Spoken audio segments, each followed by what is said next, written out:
America అనగానే statue of Liberty, Paris అనగానే Eiffel tower గుర్తుకు వచ్చినట్లే భూటాన్ అనగానే కూడా అందరికీ టైగర్స్ నెస్ట్ గుర్తుకు వస్తుంది.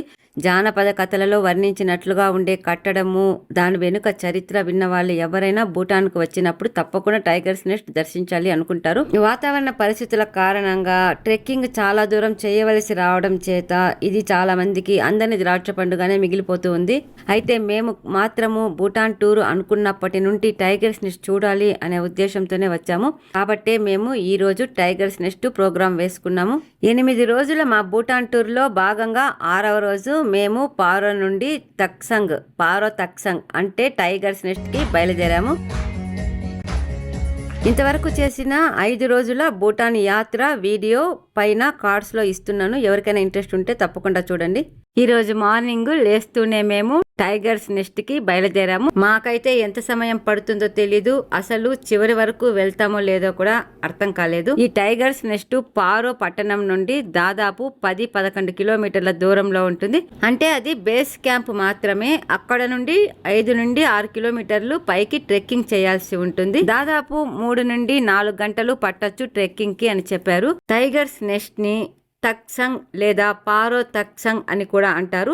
టిబెటన్ భాషలో తక్సంగ్ అంటే పులి నివసించే గుహ అని అర్థము. దీనికి ఆ పేరు ఎందుకు వచ్చిందో వీడియోలో ముందు తెలుసుకుందాము. రోడ్డుపై వెళ్తూ ఉంటేనే బస్సులో నుండి ఈ విధంగా టైగర్స్ నెస్ట్ కనిపించింది. కొండపైన చిటారు కొమ్మన ఉన్నట్లు ఉంది కదా.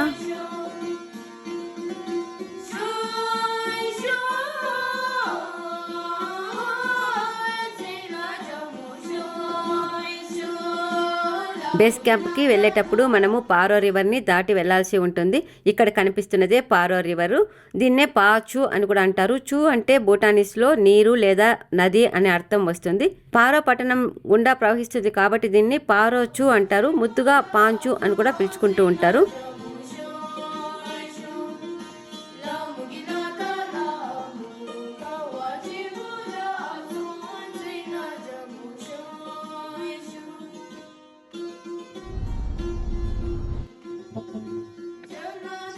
Okay, let's go. No one will go ahead.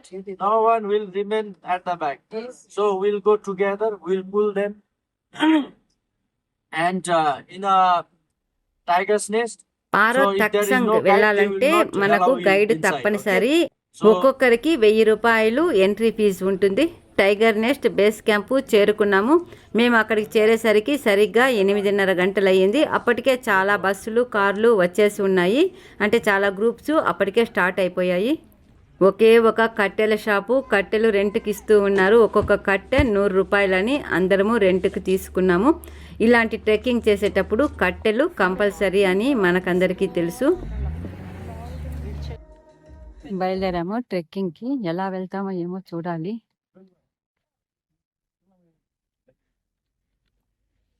Just దారి ఇలా మొదలయ్యింది.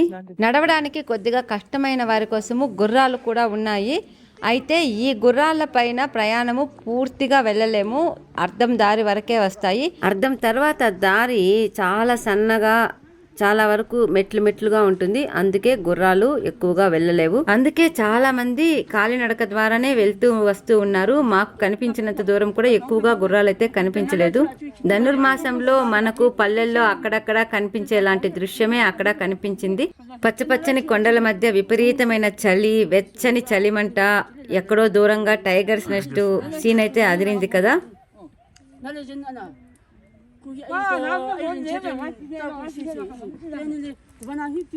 సాధారణంగా మనకు తెలిసినంత వరకు ఇలాంటి ప్రసిద్ధ ప్రదేశాలకి దారి చాలా ఈజీగా వెళ్ళేటట్లుగా ఉంటుంది కదా.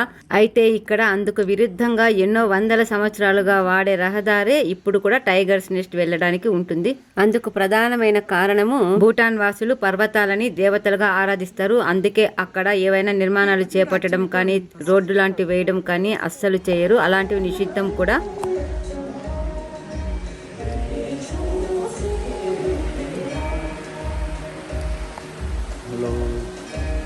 దారిలో వెళ్తూ ఉంటే అక్కడ కనిపించేలాంటి చిన్న మందిరాలు చాలా కనిపిస్తాయి. బౌద్ధులు చైనీస్ మంత్ర రోలర్స్ ఉన్న ప్రదేశాన్ని చాలా పవిత్రంగా భావిస్తూ ఉంటారు. అందుకనే ఆ రోలర్స్ ఉన్న దగ్గర ఈ విధంగా చిన్నదైన మందిరాన్ని కట్టి పారే నీటిని ఆ మంత్ర రోలర్స్ పైన వెళ్ళేటట్లుగా చేస్తారు.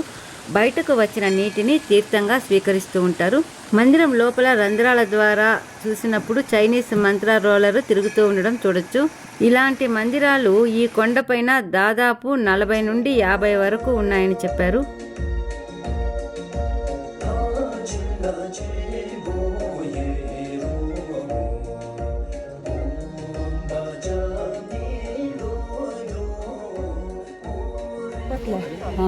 ఇలాగే కదా ఉంది. అప్పట్లో ఒకప్పుడు తిరుమల కొండ కూడా ఇలాగే నడిచి వెళ్లే వాళ్ళు ఏమో అని మాట్లాడుకుంటూ వెళ్తూ ఉన్నాము. ఇక అసలైన ట్రెక్కింగ్ ప్రారంభమయ్యింది. ట్రెక్కింగ్ చేస్తూ మనము ఈ ప్రాంతం యొక్క విశిష్టత గురించి, ప్రాముఖ్యత గురించి తెలుసుకుందాము. భూటాన్ లో బౌద్ధ మతమే ప్రధానమైన మతము. ఈ బౌద్ధ మతాన్ని భూటాన్ కి పరిచయం చేసిన గురువే గురు రింపోచే. ఇతన్నే పద్మ సంభవ అని కూడా అంటారు. ఇతన్ని బుద్ధుని ప్రతిరూపంగా భావిస్తూ ఉంటారు. ఇతడు మొట్టమొదటగా 8వ శతాబ్దంలో టిబెట్ దేశం నుంచి ఒక ఆడపులి పైన ఎగురుతూ వచ్చి ఈ ప్రదేశానికి చేరుకుని తపస్సు చేశాడని పురాణము. గురు రింపోచేకి ప్రధాన శిష్యురాలైన ఒక రాణి ఈ విధంగా తనకు తాను ఆడపులిగా మారి గురు రింపోచేని టిబెట్ నుండి ఈ ప్రదేశానికి ఇక్కడ ఉన్న దుష్ట శక్తులని అంతమొందించడానికి తీసుకొని వచ్చిందని చెబుతారు. ఒక పులి అక్కడికి వచ్చిన ప్రదేశంగా దీన్ని టిబెట్ లో తక్సంగ్ అని అంటారు. తక్సంగ్ అంటే పులి నివసించే గుహ అని అర్థము. ఇది పారో తక్సంగ్ గా ప్రపంచ ప్రసిద్ధి పొందింది. ఈ విధంగా పులి ద్వారా ఈ గుహకు తీసుకురాబడిన గురు రింపోచే 3 సంవత్సరాల 3 నెలలు 3 వారాలు 3 దినాలు మరియు 3 గంటల పాటు అక్కడే తపస్సు చేసి బయటకు వచ్చి భూటాన్ వాసులందరికీ ప్రప్రథమంగా బౌద్ధ మతాన్ని ప్రబోధించాడు. ఈ విధంగా బయటకు వచ్చిన గురు రింపోచే 8 రూపాలుగా అవతరించి ప్రజల్లో వజ్రయాన బౌద్ధ మతం గురించిన బోధనలు చేయడం జరిగింది. అతని తర్వాత వచ్చిన గురువులు కూడా అతనిలాగానే గుహలో 3 సంవత్సరాల పాటు తపస్సు చేసుకున్న తర్వాత బయటకు వచ్చి బోధనలు చేయడం ఆనవాయితీగా మారింది. ఇక్కడ కొద్దిగా పెద్దవైన చైనీస్ మంత్ర రోలర్స్ కనిపిస్తూ ఉన్నాయి. ఇక్కడికి వస్తే అర్ధదారికి వచ్చినట్లు అని చెప్పారు. ఎంతో సంతోషం అయ్యింది, అర్ధదారికి వచ్చేసాం కదా అని. అందుకే కొద్దిసేపు రెస్ట్ తీసుకుని అక్కడ ఆ రోలర్స్ తిప్పుతూ కూర్చున్నాము. అక్కడ నుండి టైగర్స్ నెస్ట్ వ్యూ చూడండి ఎంత బాగుందో.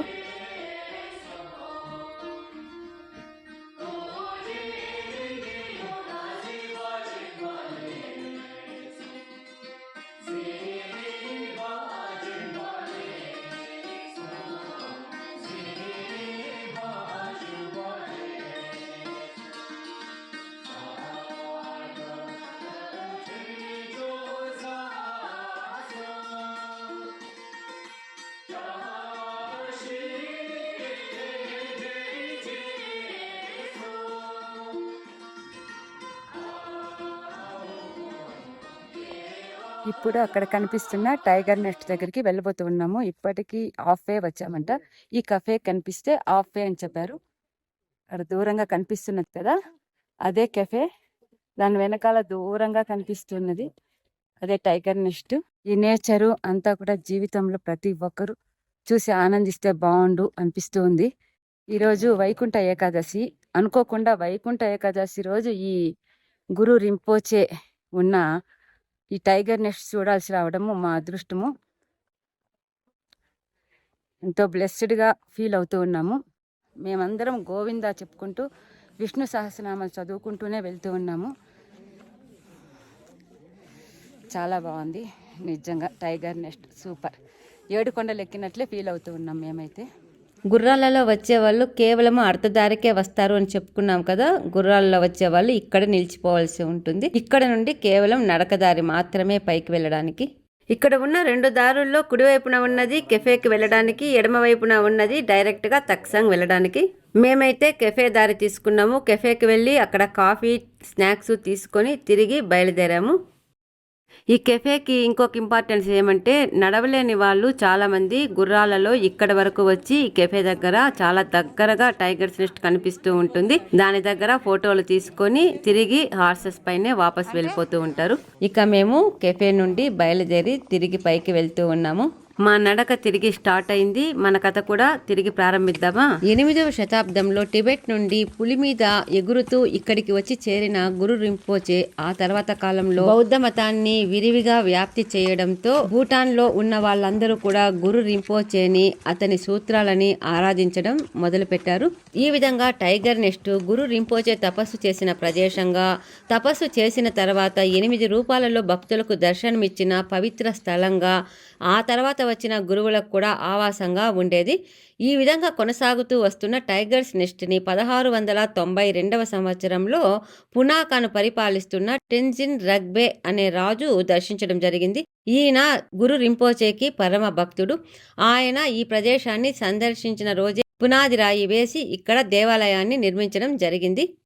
టెన్జిన్ రగ్బేని భూటాన్ ప్రజలందరూ కూడా పద్మ సంభవగా పిలుచుకునే గురు రింపోచే అవతారంగా భావించేవారు. ఈ దేవాలయం నిర్మించేటప్పుడు ఈ దేవాలయ నిర్మాణము దైవ కార్యంగా కనిపిస్తూ ఎన్నో అద్భుతాలు జరిగాయని భూటాన్ ప్రజలు చెబుతూ ఉంటారు. దేవాలయ నిర్మాణం జరిగేటప్పుడు ఆకాశం నుండి పువ్వులు రాలి పడేవని, దైవానికి సంబంధించిన జంతువులు, దైవ చిహ్నాలు కనిపించి మాయమయ్యేవని, దీన్ని నిర్మిస్తూ ఉన్న టెన్జిన్ రగ్బై గుహ లోపల బయట కూడా తపస్సు చేసుకుంటూ దర్శనమిచ్చేవాడని కూడా భూటాన్ ప్రజలు చెప్పుకునేవారు. 9వ శతాబ్దంలో లాంగ్చెన్ పెల్కి సింగే అనే ఒక గురువు ఈ గుహని సందర్శించి ఇక్కడ ధ్యానం చేసుకుంటూ గడిపాడు. అందుకే ఇక్కడ ఉన్న ఒక గుహని పెల్క్యాస్ గుహ అని కూడా అంటారు.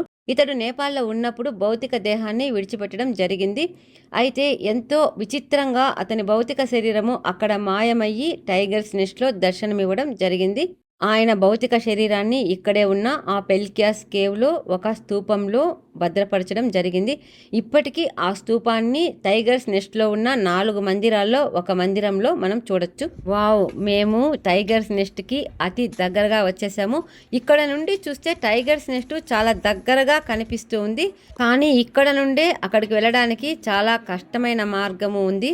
మేము ఇప్పుడు ఉన్న కొండ పూర్తిగా లోయలోకి దిగి అక్కడ నుండి తిరిగి మెట్లు ఎక్కి టైగర్స్ నెస్ట్ చేరుకోవాల్సి ఉంటుంది. ఇక్కడ కొద్దిగా నడక కష్టంగా అనిపిస్తుంది. ఇక్కడ దిగడానికి చాలా స్టీప్గా ఎత్తుగా మెట్లు ఉన్నాయి. మేము ఇంత దూరము నడిచి వచ్చిన మార్గము టైగర్స్ నెస్ట్కి ఎదురుగా ఉన్న కొండపైన పై భాగంలో ఉంది. మేము ఇప్పుడు ఆ కొండనంతా కింద లోయ వరకు దిగి అక్కడ ఉన్న వాటర్ ఫాల్స్ని దాటుకొని అటువైపు ఉన్న టైగర్స్ నెస్ట్ చేరుకోవాల్సి ఉంది.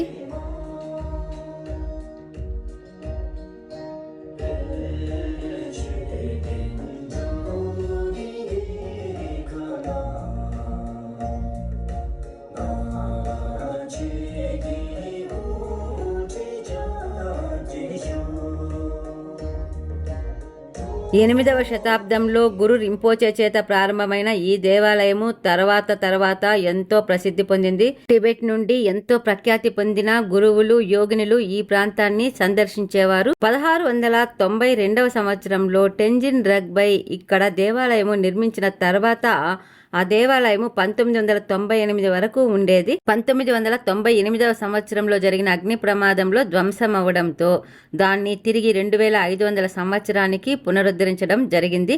భూటాన్ దేశానికే ఐకానిక్ గా ఉన్న ఈ దేవాలయం కోసము భూటాన్ వాసులంతా కూడా చందాలు వేసుకొని ఈ దేవాలయ నిర్మాణాన్ని పూర్తి చేశారని చెప్పుకుంటారు. ఇక తక్సంగ్ చేరుకుంటాము అన్న దశలో ఈ 60 మీటర్ల ఎత్తు అంటే దాదాపు 200 అడుగుల ఎత్తున్న వాటర్ ఫాల్స్ కనిపిస్తుంది. వాటర్ ఫాల్స్ దాటి బ్రిడ్జికి యువతల వైపు రాగానే ఈ విధంగా పైకి మెట్లు కనిపిస్తాయి. ఈ మెట్ల దారంబడి పైకెక్కగానే మనకు మోనాస్ట్రీ ఎంట్రన్స్ కనిపిస్తుంది.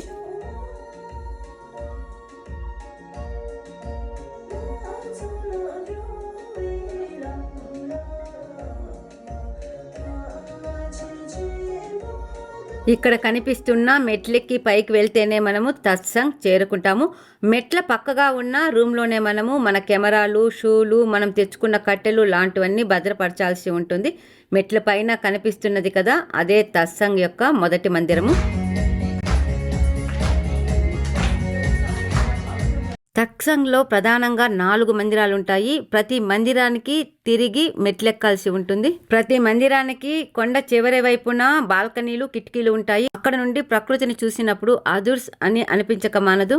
పైకి వెళ్ళగానే మనకు మొట్టమొదట కనిపించే మందిరము గురు రింపోచే తపస్సు చేసిన గుహ ఉన్న మందిరము. ఈ గుహ తలుపులు సంవత్సరానికి కేవలము ఒకే ఒక్క రోజు మాత్రము భూటాన్ వాసుల దర్శనార్థము తెరుస్తారు. గుహ బయట ఉన్న మందిరంలో బుద్ధ విగ్రహాలు ఇంకా ప్రసిద్ధ గురువుల కొన్ని విగ్రహాలు ఉంటాయి. వాటితో పాటు చైనీస్ మంత్రారోలరు పెద్దది ఒకటి ఉంటుంది. దీనిపైన అంతస్తులో ఉన్న రెండవ మందిరంలో ఉన్న బుద్ధ విగ్రహానికి ఒక ప్రత్యేకత ఉంది. ఈ బుద్ధుని మొహము ప్రసన్నంగా ఉంటే మనకు మంచి లక్ ఉందని, అప్రసన్నంగా ఉంటే బ్యాడ్ లక్ ఉంటుందని భూటాన్ వాసులు నమ్ముతూ ఉంటారు.